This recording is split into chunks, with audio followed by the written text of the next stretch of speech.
நேற்றைக்கு ஒரு கூட்டம் பொங்கலூர்ல நான் போய் பேச போனேன். பொய் சொல்ல முடியாத ரெக்கார்டு இருக்கு. ஒருத்தர் திடீர்னு மேடைக்கு வந்தாரு. மேடைக்கு வந்தோடனே நான் கொஞ்சம் எனக்கு லைட்டா ஜர்க்காச்சு. ஏன்னா அவரோட உருவம் அப்படி, ஒரு காவிக்கரை வேட்டி, நெத்தியில கேப்பே இல்லாம தின்னூறு குங்குமம் எல்லாம் வச்சிருக்காரு. சரி, வழக்கம் போல இந்த டிவி விவாதத்தில் வர மாதிரி எதையாவது பிரச்சனை பண்ண வந்துட்டாருன்னு பார்த்தா நேரா வந்தவர் மேடைக்கு வந்தார். அவர் பேரை சொல்லிட்டு புரட்சி கவிஞர் பாரதிதாசன் தந்தை பெரியாரை பற்றி பாடிய தொண்டு செய்து பழுத்த பழத்தை முழுவதுமா சொல்லிட்டு திராவிடர் கழகத்தின் துணை பொதுச் செயலாளர் மதிவதனினோட எனக்கு நெஞ்சொலியே வந்துருச்சு. எப்படி பொறுப்பு கூட அவர் கரெக்டா சொல்றாருன்னா, அவங்கள பார்க்க நான் வந்தேன் அப்படின்னு எனக்கு சால்வை போட்டாரு. சால்வை போட்ட பிறகு நான் அவர் யார், அவர் போட்டுட்டு இறங்கிட்டாருங்க. அவர் பேரை பத்தி எதுவுமே என்கிட்ட பேசல, இறங்கிட்டார். கூட இருக்கவங்க சொன்னாங்க, இந்த கோவில் பூசாரிமா அவரு அப்படின்னா. இப்போ நான் சொன்னேன் பேசுகிற போது, தமிழ்நாடு என்ன சாதிச்சிருக்கு, எதை செஞ்சுட்டீங்க, பெருசா பெரியார் என்ன கிழிச்சிட்டாரு, கலைஞர் என்ன செஞ்சுட்டாரு, இந்த திராவிடர் இயக்கம் என்ன செஞ்சிருச்சு, இந்த முதல்வர் என்ன செஞ்சுட்டாருன்னு கேட்குறாங்கல்ல. பதற்றம் நிறைந்த சூழலில் போர் நடக்கின்ற போது கூட அதில் மதம் சாயத்தை பூச முடியாதா என்று துடித்து கொண்டிருக்கக்கூடிய பாசிச பிஜேபி தமிழ்நாடு எல்லைக்குள் கால் வைக்க நினைக்கின்ற போது அதையெல்லாம் தவிடுபொடியாக்கக்கூடிய பல இந்து சகோதரர்கள் இந்த இயக்கத்தில் தான் இருக்கிறார்கள். அது பெரிய சாதனைங்க. சரி, அவரை எதுக்கு இப்ப சொல்றீங்கன்னா, கடவுள் நம்பிக்கை இருக்கு அவருக்கு, எனக்கு இல்லை. உட்கார்ந்துருக்கவங்க எல்லாருக்கும் பெரும்பாலும் கடவுள் நம்பிக்கை இருக்கும். அப்படி இருக்க உங்களுக்கு இந்த கோயிலுக்குள்ள போவீங்க, பசங்களை விட பொண்ணுங்க கொஞ்சம் நல்லா சாமி கும்பிடுங்க. ஏன்னு கேட்டா அந்த பிள்ளைகளுக்கு போய் சொல்றதுக்கு ஆள் இருக்க மாட்டாங்க. அம்மா, எங்க அம்மாலாம் உட்கார்ந்துருக்கீங்கல்லம்மா, நீங்க போய் உங்க வீட்டையாட்ட புலம்புனீங்கன்னா என்ன சொல்லுவாரு, இவ ஒருத்தி இது ஒரு வேலையே கிடையாதுன்னு வரம்மா. புலம்ப ஆரம்பிக்கவே மாட்டோம், அதுக்குள்ள அவர் புலம்ப ஆரம்பிச்சிருவாரு. இந்த மாசம் எவ்வளவு பிரச்சனை இருக்கு தெரியுமா, கஷ்டம் இருக்கு தெரியுமா, நான் எவ்வளவு இந்த குடும்பத்துக்கு உழைக்கிறேன் தெரியுமான்னு. இப்போ கோவிலுக்கு போய் சாமி கிட்ட நிக்கிறப்ப அது ஒண்ணுதான் ரியாக்ட் பண்ணாம நம்ம சொல்ற எல்லாத்தையும் அமைதியா கேட்கும். சரி அப்படின்னு நமக்கு ரொம்ப மனசு ஆறுதலா இருக்கும். யார் பிஜேபி? ஏதோ ஒரு அரசியல் கட்சியா? திமுகவை போல, விசிகாவை போல, கம்யூனிஸ்டுகளை போல, காங்கிரஸை போல அது ஒரு அரசியல் கட்சி அல்ல. மிகப்பெரிய ஒரு ஹிடன் அஜெண்டா என்று சொல்லக்கூடிய மறைமுக தத்துவத்தோடு வேலை பார்த்து கொண்டிருக்கிறது. அருமை சகோதரிகளே, இத்தனை பேர் வந்து அமைதியாக உட்கார்ந்து ஒரு கூட்டத்தில் உட்கார்ந்து இருக்கோம்ல, வட இந்தியாவில் நம்மால் இப்படி அமர்ந்து நிகழ்ச்சிகளை கேட்க முடியாது. இந்த இடத்துல எப்படி கூட்டம் நடக்குது? நான் அழைப்புதலை பார்த்து கூகுள் லொகேஷன் போடுறதுக்கு பார்த்தேன். சிவன் கோவில் அருகில் கடவுள் இல்லை என்று சொல்லக்கூடிய மதிவதனி தமிழ்நாட்டில் தான் பேச முடியும், இந்த கொள்கையை பேச முடியும். பிஜேபி ஆளக்கூடிய மாநிலத்தில் இது முடியாது. மதவெறியை பரப்பி இந்த கூட்டத்தில் யாராவது ஒருத்தர் தொப்பி வச்சுட்டு உட்கார்ந்து இருந்தாங்கன்னா அவர்களை பார்த்து, நீ என்ன, எங்க இருந்து வந்திருக்க, எல்லாம் என்ன அரபு நாட்டுல இருந்தா குதிச்சிருப்பாங்க, இந்த மண்ணில் பிறந்தவர்கள் தானே. ஒரு ஆதினம் சொல்றாரு, உங்களை இடிக்க வந்த காரை பத்தி என்ன நினைக்கிறீங்க, யாருன்னு கேட்டா தொப்பியும் தாடியும் இருந்துச்சுன்னு நீவி நீவி காட்டுறாரு. அப்படி இஸ்லாமியர்களையும் இந்துக்களையும் எதிரிகளாக நிறுத்தி பெண்களை படிக்க வைக்க கூடாது என்று கொள்கை முடிவு வைத்திருப்பவர்கள் ஆர்எஸ்எஸ். அந்த ஆர்எஸ்எஸ் அரசியல் வடிவம் பிஜேபி. நீங்க போய் பாருங்களேன். நீங்க திமுகவை பிடிக்காதவங்களா யாராவது உட்கார்ந்து கேட்டுட்டு இருக்கலாம். முதல்வர் திரும்ப ஆட்சிக்கு வரக்கூடாதுன்னு நினைக்கிறவங்க யாராவது இருக்கலாம். நீங்கள் யாராக வேண்டுமானாலும் இருக்கலாம். உங்களுக்கென்று குறைந்தபட்ச மனசாட்சி இருந்தால் பிஜேபி எவ்வளவு மோசகரமான அபாயகரமான கட்சி என்பதை சும்மா போய் கூகுள்ல தட்டி பாருங்க. இத்தனையும் செய்த ஒருவர்கள் 140 கோடி மக்களுக்கு பிரதமர் மோடி, 140 கோடி மக்களுடைய பலம் எங்க கிட்ட இருக்குன்னு சொல்லக்கூடிய கட்சி பிஜேபி. தமிழ்நாட்டை தாண்டி பல மாநிலங்களில் அவர்கள் ஆட்சியில் இருக்கிறார்கள். பொருளாதார பலம் அவங்க கிட்ட இருக்கு, காசு இருக்குங்க, பலமான காசு இருக்கு, அதிகமான எம்பிக்களை வைத்திருக்கிறார்கள். காசு இருக்கிற கட்சி, அதிக எம்பிக்கள் இருக்க கட்சி, வேற வலிமை இருக்க கட்சி. இளைஞர்களை நன்றாக கேட்டுக்கொள்ளுங்கள். அனைத்திற்கும் மேலாக கூலிக்கு வேலை செய்வதற்கு இளைஞர்களை வைத்திருக்கக்கூடிய கட்சி. 140 கோடி மக்களுடைய பிரதமர் என்று மார்த்தட்டி கொண்டவர்களை 8 கோடி மக்கள் தொகையை கொண்ட தமிழ்நாட்டில் பொருளாதாரம் இல்ல, வளங்கள் இல்ல, ஒண்ணுமே இல்லைன்ற நிலையில் அடிமை அதிமுக விட்டுட்டு போனப்ப எங்க கிட்ட எது இல்லைனாலும் பரவாயில்ல, கொள்கை இருக்கிறது, தமிழ்நாட்டு மக்கள் இருக்கிறார்கள் என்று 11 தேர்தல்களில் ஹீரோயிசம். அதை முதல்வர் செய்து காட்டுகிறார்னா எப்படி எப்படி தொடர்ந்து எல்லா தேர்தலையும் ஜெயிக்க முடியும்? மக்கள் கிட்ட என்ன செஞ்சிருக்காங்க? செய்யாமல் கூட்டம் போட்டு, எனக்கு தெரிந்து ஒரு வருடமும் சாதனை விளக்க கூட்டத்தை நம்ம போட்டிருக்கோம். எல்லா வருடமும் பேசுவதற்கு நமக்கு செய்தி இருந்திருக்கிறது. எப்படி செய்தி இருக்கும்னு கேட்டா, எங்கள் கழக தலைவர் ஆசிரியர் அழகாக ஒரு அறிக்கை விடுத்தார். தமிழ்நாட்டு முதல்வரை பொறுத்தவரை, நல்லா கேட்டுக்கங்க, தமிழ்நாட்டு முதல்வரை பொறுத்தவரை 4 ஆண்டுகளில் ஒவ்வொரு நாளும் சாதனை சாதனை சாதனை என்று செய்திருக்கிறார். ஒரு நாளும். அடுத்தது, மகளிருக்கே எல்லாம் செய்யறாங்க, இந்த இளைஞர்கள் அப்படின்னு பசங்களை கூட்டிட்டு வந்திருக்கீங்க. நான் ரொம்ப வெளிப்படையா பேசுகிறேன். ஏன்னா நான் திராவிடர் கழகத்தில் இயக்கத்தில் இருக்கனால இவங்க சொல்றது எனக்கு எந்த பிரச்சனையும் இல்லை. இளைஞர்கள் இன்றைக்கு என்ன மனநிலையில் இருக்கீங்கன்னா, கிளை செயலாளர் தெரிஞ்சிருக்கோம், இல்லை பகுதி செயலாளர் தெரிஞ்சிருக்கோம், இல்லை இளைஞரணி பொறுப்பாளர் தெரிஞ்சிருக்கோம், சும்மா கூட்டத்துக்கு வந்து உட்காருமோ அப்படின்னு உட்காருவீங்க. அப்படி உட்காரக்கூடியவர்கள் யாருக்காவது ரசிகர்களாக இருக்கலாம், அந்த ரசிகர்களை தலைவர்களாக ஏற்றுக்கொண்டவர்களாக இருக்கலாம். ஆனால் உண்மையாகவே தமிழ்நாட்டில் 4 வருடத்தில் ஒருத்தர் ஹீரோ மெட்டீரியலா இருந்தார்னா அது தமிழ்நாட்டினுடைய முதலமைச்சர் தான். என்னன்னு சொல்றேன், காரணம் இல்லாம சொல்லல. ஒரு நடிகர் டிவியில பாக்குறீங்க, தியேட்டர்ல பாக்குறீங்கன்னா ஒரு 10-15 பேர் டம் டும் டும்னு அடிப்பாரு. ஆனா அவர் ஒரிஜினலா அடிக்கலன்னே நம்ம பிள்ளைகளுக்கு தெரியல. ஸ்டண்ட் மாஸ்டர்லாம் வச்சுதான் 10 டேக் எடுக்கிறாங்கன்னு நம்ம பிள்ளைகளுக்கு தெரியறது இல்லை. பாரு எப்படி அடிக்கிறாருன்னு, அவரை பாரு இவரை பாருன்னு நம்ம சிலாகிக்கிறோம். வந்த உடனேயே மிக மகிழ்ச்சியாக எனக்கு என்ன இருந்துச்சு அப்படின்னு கேட்டிங்கன்னா, 2 செய்திகள். ஒன்று, நான் வந்த உடனே அண்ணன்ட்ட கேட்டேன், அண்ணன் ஏன் இவ்வளோ பாதுகாப்பு, என்ன ஏதாவது பிரச்சனையா அப்படின்னு கேட்டேன். இல்லைம்மா, வழக்கமாக இருக்கிற காவல்துறை அதிகாரிகள் தான் அப்படின்னு சொன்னாங்க. காவல்துறை அதிகாரிகளை பொதுவாக பார்க்கிற போது நீங்கள் எல்லாரும் பொதுமக்கள் உட்கார்ந்துருக்கக்கூடிய அம்மாமார்கள் நல்லா கேட்டுக்கணும். நம்மளெல்லாம் என்ன பண்ணுவாங்கன்னு கேட்டிங்கன்னா, படிக்கவே அனுப்பலை, வேலைக்கு சுத்தமாக அனுப்பலை, படித்தா பிள்ளை ஓடி போயிடும்னு நம்பினாங்க, வேலைக்கு போனால் சொன்ன பேச்சு கேட்காதுன்னு நம்பினாங்க. அந்த தலைமுறையில் ஒரு தலைவர் சொன்னார், படிக்க வைங்கயா, பொம்பளை பிள்ளைய படிக்க வச்சேன்னா உங்க நல்லா பார்த்துக்கும், ஆம்பளை பிள்ளையோட பொம்பளை பிள்ளை படிக்கிறது தான் நல்லது. அதுங்க வேலைக்கு போட்டோம். வேலைக்கு போகிறது மட்டும் இல்லை, இந்த சமூகம் எந்த பதவியை பார்த்து எந்த பொறுப்பை பார்த்து மரியாதை கொடுக்கிறதோ அச்சப்படுகிறதோ அந்த காவல்துறைக்கு பொம்பளை பிள்ளைகளை அனுப்பி வைங்க அப்படின்னு சொன்னவர் தலைவர் தந்தை பெரியார். பெரியார் சொன்ன போது இந்த சமூகம் இதெல்லாம் நடக்குமான்னு பார்த்துச்சு. அம்மாமார்களும் என்னுடைய அக்காமார்களும் இளைஞர்களும் நல்லா கேட்டுக்கங்க. 1931 தந்தை பெரியார் சொன்னதை 1973 தமிழ்நாட்டில் சாதித்து காட்டிய தலைவர் முத்தமிழறிஞர் டாக்டர் கலைஞர். இதை எதுக்குமா இங்க சொல்றேன்னு கேட்டா, இங்க மட்டும் இல்லை, தமிழ்நாடு முழுவதும் இதை நம்ம சொல்லிதான் ஆகணும்.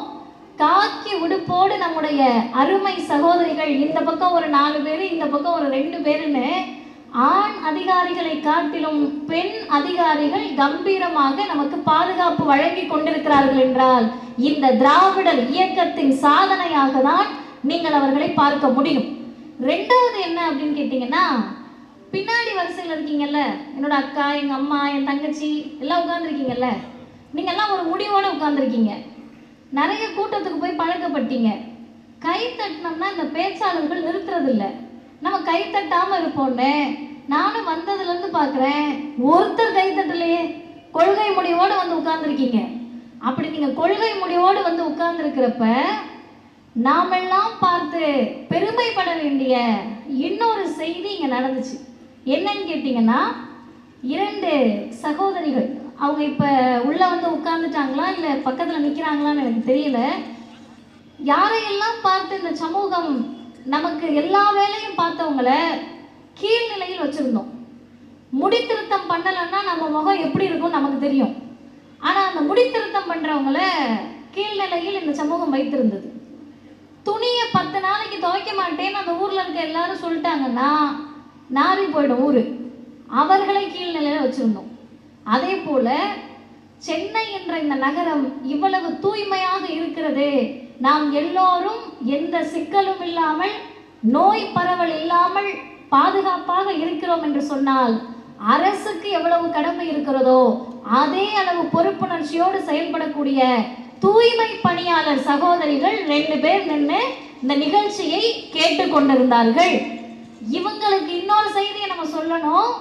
தூய்மை பணியாளர்கள் வந்தால் நம்மளே நிறைய பேர் செய்வோம், மனிதத்தன்மையே இல்லாமல் நடந்துக்குவோம். அவங்களாம் யாரு? ஆஃப்டர் ஆல் தூய்மை பணியாளர்கள் தானேன்னு சொல்லிட்டு. ஆனால் அவர்களை தமிழ்நாட்டின் முதலமைச்சர் சொன்னார், ஒரு வெள்ளத்தின் போதும், ஒரு புயலின் போதும், ஒரு நோய் தொற்றின் போதும் முன்கள பணியாளர்களாக மருத்துவர்களும் செவிலியர்கள் மட்டுமல்ல நீங்களும் இருக்கிறீர்கள் என்று தூய்மை பணியாளர்களை முன்கள பணியாளர்களாக அறிவித்தார் தமிழ்நாட்டினுடைய முதலமைச்சர். இது 2க்கு நீங்க ஏன் பெருமைப்படுறீங்கன்னு நீங்க கேட்கலாம். எங்களுக்கே மகிழ்ச்சின்னு சொன்னா, இன்னும் வெளிப்படையாக சொல்லுகிறேன், பெரியாரை வாசித்த, பெரியாரை கற்ற, பெரியாரின் பாசறையில் வளர்ந்த எங்களை போன்றவர்களுக்கு இது ஏன் மகிழ்ச்சி என்று சொன்னால், வாக்கு வங்கியை தாண்டி, ஓட்டை தாண்டி, அடுத்த தேர்தலை தாண்டி எல்லோருக்கும் ஆனவராக ஒரு முதலமைச்சர் முத்துவேல் கருணாநிதி ஸ்டாலின் தமிழ்நாட்டுக்கு கிடைத்திருக்கிறார் என்ற மகிழ்ச்சியோடு இதை நான் பதிவு செய்கிறேன்.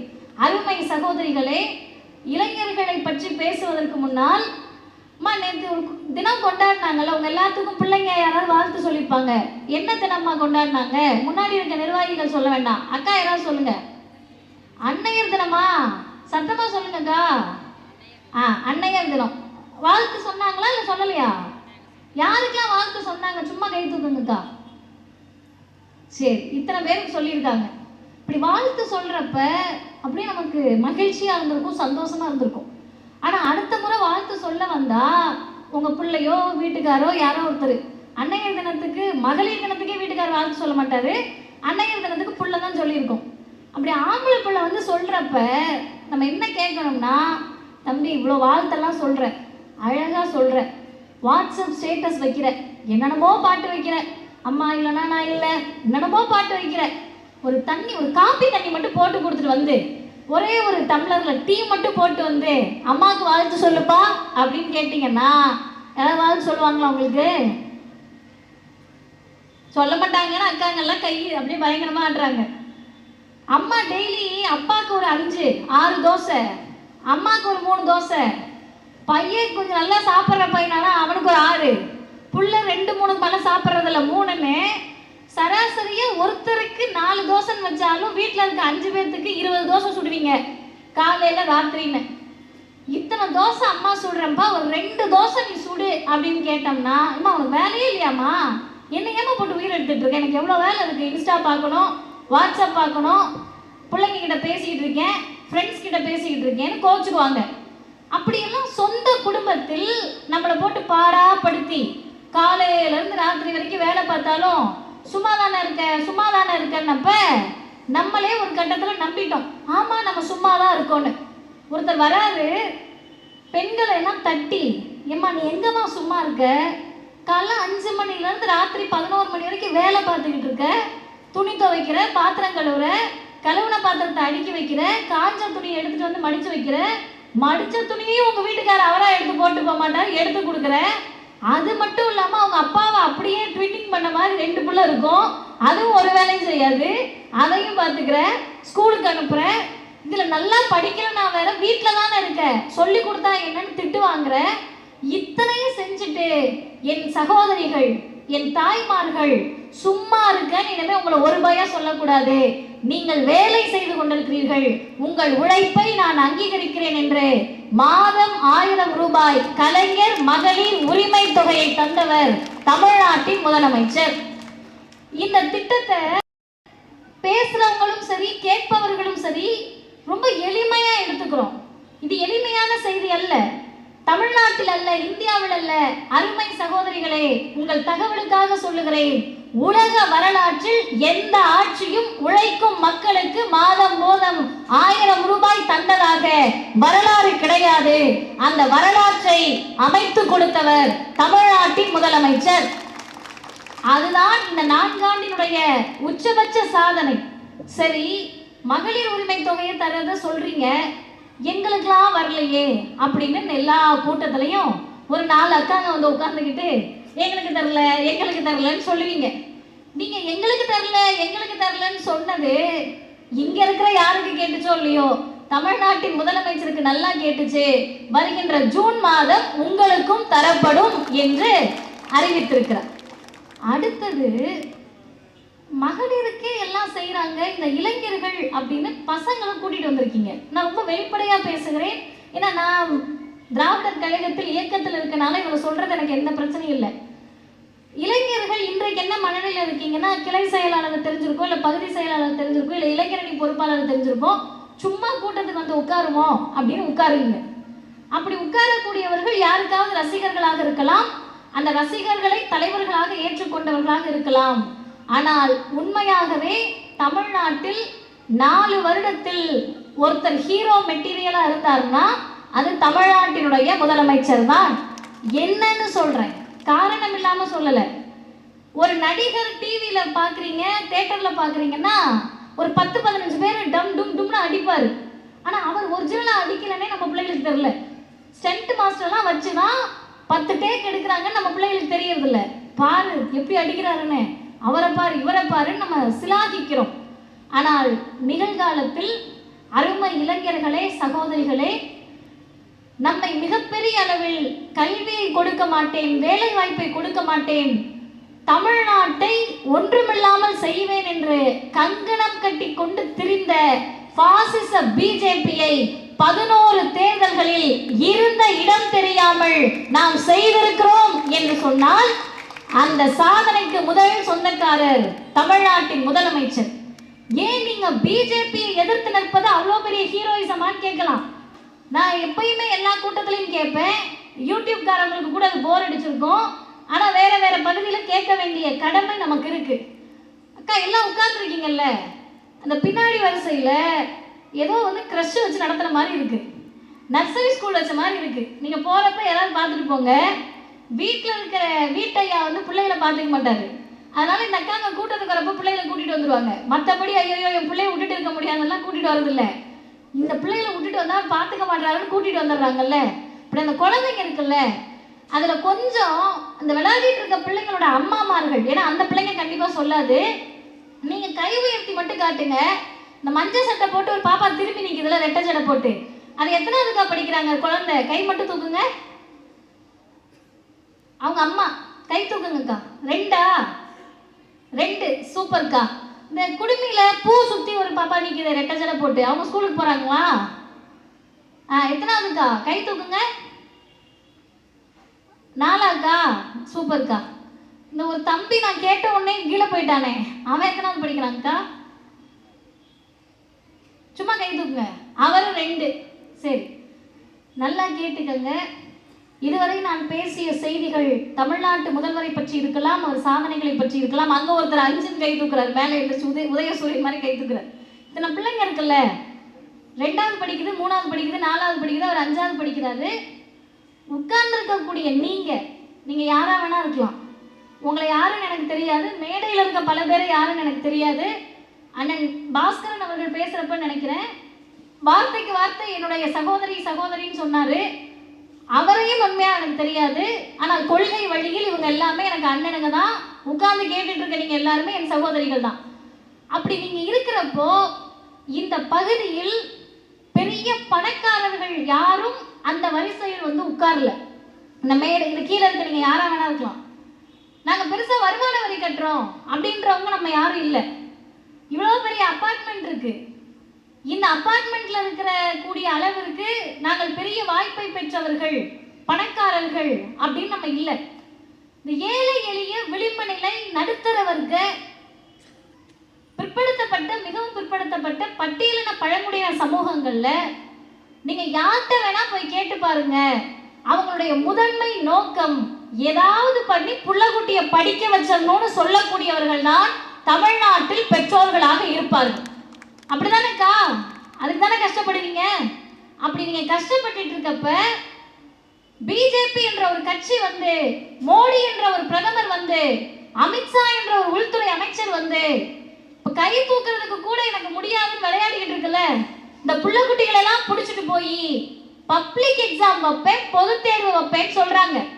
அருமை இளைஞர்களே, 3வது 5வது 8வதுல பப்ளிக் எக்ஸாம் வச்சிருந்தா நம்ம இத்தனை பேர் டிகிரி முடிச்சிருப்போமான்னு கொஞ்சம் யோசிச்சு பார்க்கணும். அதெல்லாம் இல்லை, என் பிள்ளை சூப்பரா படிப்பா, 3வது 5வது 8வதுல பப்ளிக் எக்ஸாம் வச்சா பாஸ் பண்ணிடுவா அப்படின்னு நினைச்சுக்கிட்டு இருந்தீங்கன்னா ஒன்னோனையும் ஞாபகத்துல வச்சுக்கோங்க. நம்ம பிள்ளைக்கு பரீட்சை வைக்கிறதே அந்த பிள்ளைங்க ஃபெயில் ஆக்கலாம். என்னத்துக்கு 3வது படிக்கிற பிள்ளைக்கு பொது தேர்வு? என்னத்தை சாதிச்சிட போது 8 வயசுல அந்த பிள்ளை பப்ளிக் எக்ஸாம் எழுதி? இல்ல 5-10 வயசுல என்னத்தை சாதிச்சிட போது? அரசு பள்ளியில் படிக்கிற பிள்ளையும் பிரைவேட்ல படிக்கிற பிள்ளையும் ஒண்ணா? தாய்மார்கள் அக்காமார்கள் அவசர அவசரமா எழுந்து நின்றுட்டு இருக்கீங்க. அப்படி அவசரமா எழுந்து நிக்கிறவங்களுக்கு சேர்த்து சொல்றேன், 3வது 5வது 8வதுக்கு பொது தேர்வு வைத்து அரசு பள்ளியில் படிக்கக்கூடிய பிசி எம்பிசி எஸ்சி எஸ்டி வீட்டு பிள்ளைகளை இன்னும் சுருக்கமா சொல்லணும்னா இந்த வலசரவாக்கம் பகுதியில் இருக்க நம்மை போன்றவர்கள் வீட்டு பிள்ளைய வீட்டுக்கு அனுப்பிடணும் அப்படின்னு நினைச்சப்ப இந்தியாவில் எல்லா மாநிலங்களும் ஏற்றுக்கொண்டது. ஒரே ஒரு மாநில முதலமைச்சர் அதை ஏற்றுக்கொள்ள மாட்டேன் என்று முதுகெலும்போடு சொன்னவர் முத்துவேல் கருணாநிதி ஸ்டாலின். அப்ப இந்த ஆட்சியில் எங்கேயோ வலசரவாக்கத்துல உட்கார்ந்து கூட்டம் கேட்டுட்டு இருக்க 2வது படிக்கிற 4வது படிக்கிற பிள்ளை பாதிக்கும்னு ஒரு முதல்வர் நினைக்கிறார். நினைக்கிறதோடு நிறுத்தல. இப்ப கை தூக்குன அக்காங்களுக்கெல்லாம் திரும்ப கேட்கிறேன், உங்களுடைய பிள்ளைகள், அண்ணனுங்க யாருனாலும் கை தூக்கலாம், நம்முடைய பிள்ளைகள் நிறைய பேர் அரசு பள்ளியில படிப்பாங்க கேட்கல. இப்படி அரசு பள்ளியில படிக்கிறப்ப நான் எல்லா கூட்டத்திலையும் சொல்லுவேன், என்னுடைய அம்மா ஒரு ஆசிரியர், அவங்க கூட நான் போய் பார்த்துருக்கேன் கிராமத்துலன்னு. கிராமத்தில் மட்டும் கிடையாது, நகரத்திலும் பெற்றோர்கள் வேலைக்கு போயிடுவாங்க. இந்த பிள்ளை காலையில சாப்பிட்டுச்சா இல்லையானே தெரியாது.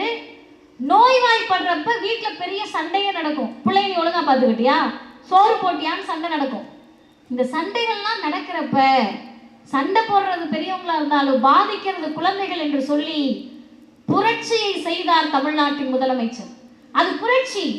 யார் ஏற்றுக்கொண்டாலும் ஏற்றுக்கொள்ளவில்லை என்றாலும் 4 மாடி கட்டிடத்தில் உட்கார்ந்து கொண்டு பால்கனி வாசல்ல உலகத்தை பார்ப்பவர்களுக்கு அந்த திட்டத்தை பற்றிய சாதனை புரியாது.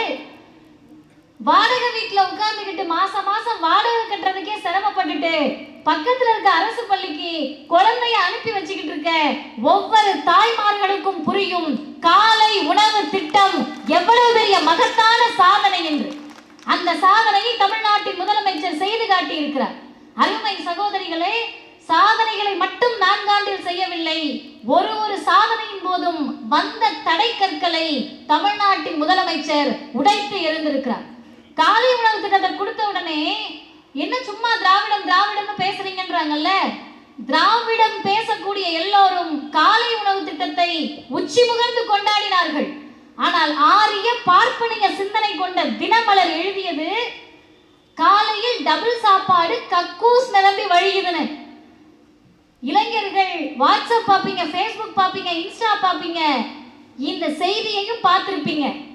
யோசிச்சு பாருங்க, நம்ம பிள்ளை, நம்ம சொந்தக்காரவங்க பிள்ளை, தமிழ்நாட்டின் ஏழை எளிய பிற்படுத்தப்பட்ட மிகவும் பிற்படுத்தப்பட்ட வீட்டு பிள்ளைகள் காலையில போய் சாப்பிடுற சாப்பாடை கக்கூஸ் நிரம்பி வழியுதுன்னு எழுதுறாங்கன்னா இவர்களுடைய அந்த வக்கிரம் இன்றைக்கு நேற்றைக்கான வக்கிரம் அல்ல, 2000 ஆண்டு கால வக்கிர புத்தியை காலை உணவு திட்டத்தின் மூலமாக தமிழ்நாட்டின் முதலமைச்சர் உடைத்து காட்டி இருக்கிறார்.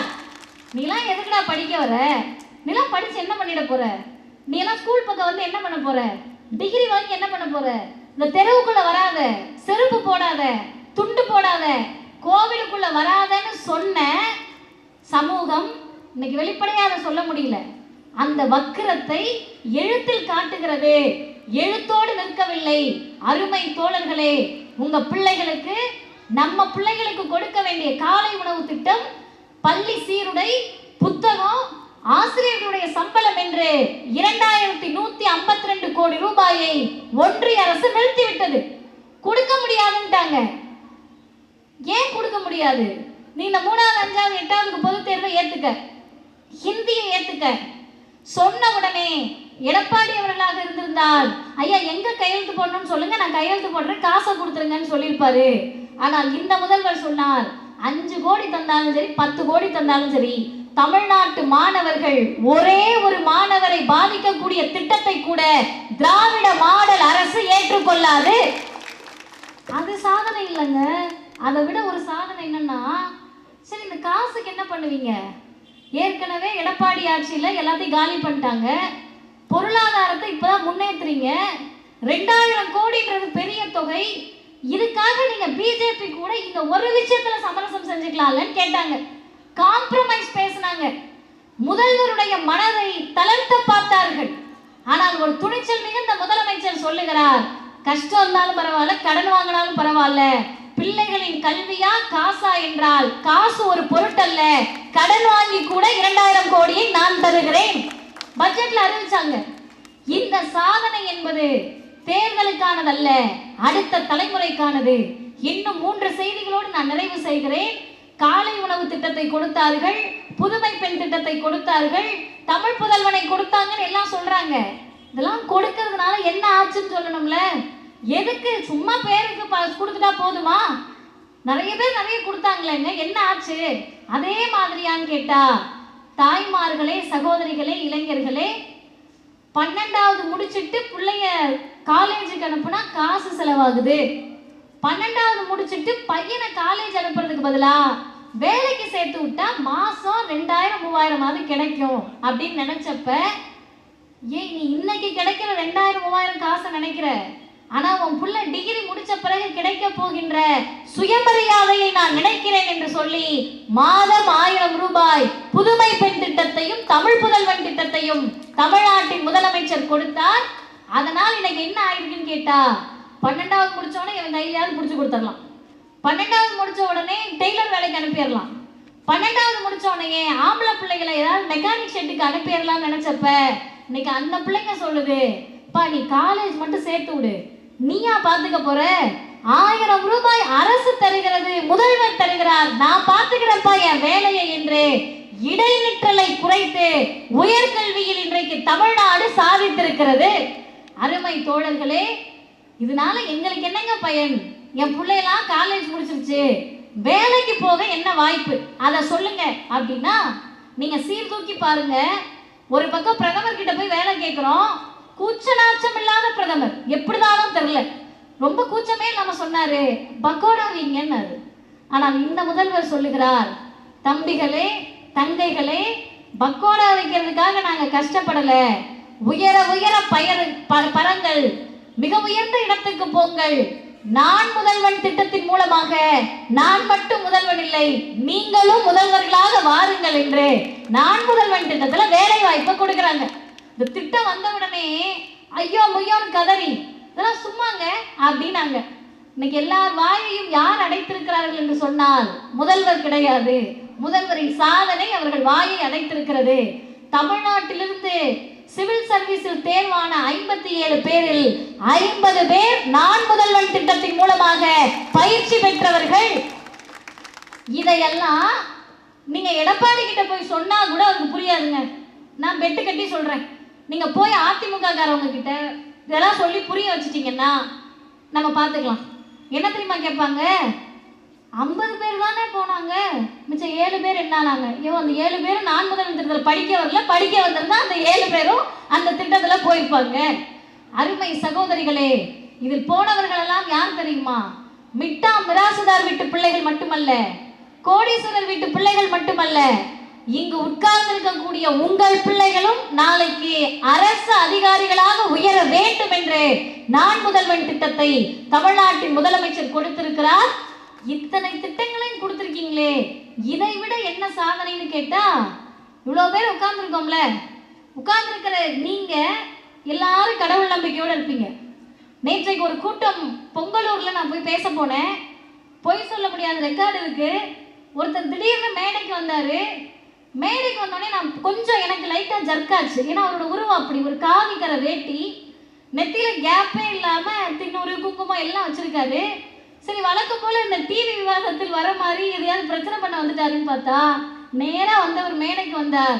அவர் பேரை சொல்லிட்டு புரட்சி கவிஞர் பாரதிதாசன் தந்தை பெரியாரை பற்றி பாடிய தொண்டு செய்து பழுத்த பழத்தை முழுவதுமா சொல்லிட்டு திராவிடர் கழகத்தின் துணை பொதுச் செயலாளர் மதிவதனினோட எனக்கு நெஞ்சொலியே வந்துருச்சு.